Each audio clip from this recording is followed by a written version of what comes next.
আমি যেমন আমার কোনো বায়োডাটা দিই নাই, কারণ আমি ওনাদের সামনে বড় হয়েছি। পার্লামেন্টের এই যে চুলকানি একটা বিরোধী দল, তাদেরকে মোকাবেলা করা যাতে সম্ভবপর হয় ওইটুকু কথা হচ্ছে। কারণ এখানে আপনাদের বুঝতে হবে 1900 থেকে 900 মতো এখানে সাক্ষাৎ প্রার্থী।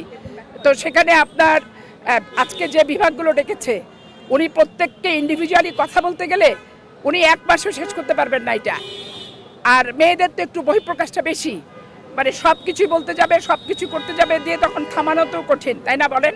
তা আমরা তো একটা বৃত্ত দল হচ্ছে, আমরা একটা সংগঠন, একটা শৃঙ্খলা, একটা অনুভূতি। তো সেই একটা ডাকেই তো আমরা সবসময় ছুটে আসছি। তো আমাদের যে স্থায়ী কমিটি এবং আজকে যিনি সভাপতিত্ব করছেন গণপ্রজাতন্ত্রী বাংলাদেশের মাননীয় প্রধানমন্ত্রী জনাব তারেক রহমান সাহেব, আমরা পূর্ণ আস্থা ব্যক্ত করে ওনাদের হাতেই দায়িত্ব অর্পণ করে আমরা আসছি। কারণ আমি যেমন আমার কোনো বায়োডাটা দিই নাই, কোনো কিছু দিই নাই, কারণ আমি ওনাদের সামনে বড় হয়েছি। সেই এরশাদ বিরোধী আন্দোলন থেকে অদ্যাবধি পর্যন্ত ওনাদের সামনে আমার বিয়ে, আমার বাচ্চা হওয়া, বাচ্চার মা হওয়া। তাহলে এখানে আমার বায়োডাটা তো ওনাদের স্মৃতি, ওনাদের মেমোরি, ওনাদের চোখ, এটাই হচ্ছে বায়োডাটা। তো সেইটার প্রতি আমি পূর্ণ আস্থা, সবাই আমরা আস্থাশীল যে আপনারা আমাদের মনোনয়ন প্রত্যাশী হিসেবে আমাদের প্রতিক্রিয়া ভিতরের অভিজ্ঞতাটা শেয়ার করার জন্য আপনারা এই প্রচণ্ড রোদ এবং গরমে একেবারে জুম্মার নামাজের পর থেকে অপেক্ষা করছেন, এই জন্য কৃতজ্ঞতা প্রকাশ করছি।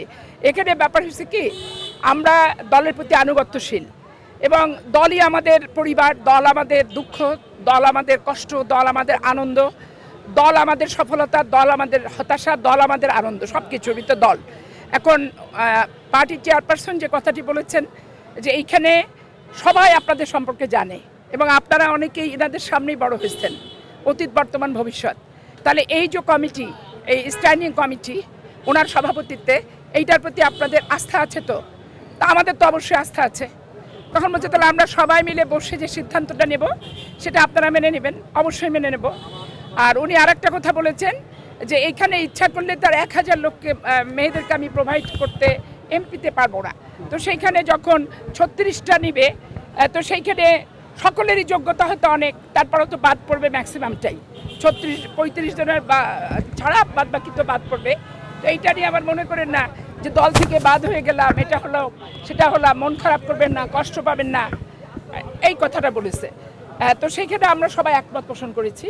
একমত পোষণ করে আমরা সবাই ওনার সভাপতিত্বে স্ট্যান্ডিং কমিটিকে আমরা দায়িত্ব দিয়েছি যে উনি টোটাল 35টা গোটা বাংলাদেশ থেকে নির্ধারিত করে পার্লামেন্টের ফর্ম ফিল আপ করিয়ে পার্লামেন্টে পাঠাবে।